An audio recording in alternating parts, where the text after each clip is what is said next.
Srikakulam Sherlock Holmes trailer.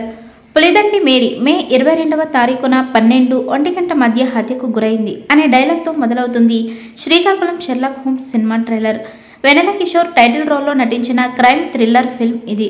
Raviteja, మహాదాస్యం, Ananya Nagalla జంటగా నటించిన ఈ సినిమాలో సియా గౌతమ్ పోలీస్ కానిస్టేబుల్గా నటించారు. రైటర్ మోహన్ దర్శకత్వంలో శ్రీ గణపతి సినిమాస్ పతాకంపై లాస్యారెడ్డి సమర్పణలో వెన్నుపూస రమణారెడ్డి నిర్మించిన ఈ చిత్రం ఈ నెల 25న విడుదల కానుంది. ఈ సందర్భంగా ఈ సినిమా ట్రైలర్ను సోమవారం రిలీజ్ చేశారు. ఈ సినిమా ట్రైలర్ అయితే అన్ని వర్గాల వారిని బాగా ఆకట్టుకుందనే చెప్పవచ్చు. ఇక 3 నెలల మధ్యలో 3 చావులు, ఇంకెన్ని చావులు చూడాలయ్యా ఈ బీచ్లో. ఇంద్రధనస్సులో కలర్లు 7, ఈ క్రైమ్ సస్పెక్ట్లు కూడా 7. నా కాడ ఇన్ఫర్మేషన్ ఉన్నది, కన్ఫర్మేషన్ కోసం చూస్తున్నాను, ఇక తీగ లాగడమే అనే డైలాగ్స్ ఈ ట్రైలర్లో ఉన్నాయి. శ్రీకాకుళం షెర్లాక్ హోమ్స్ టైటిల్కు వెన్నెల కిషోర్ జీవం పోశారు.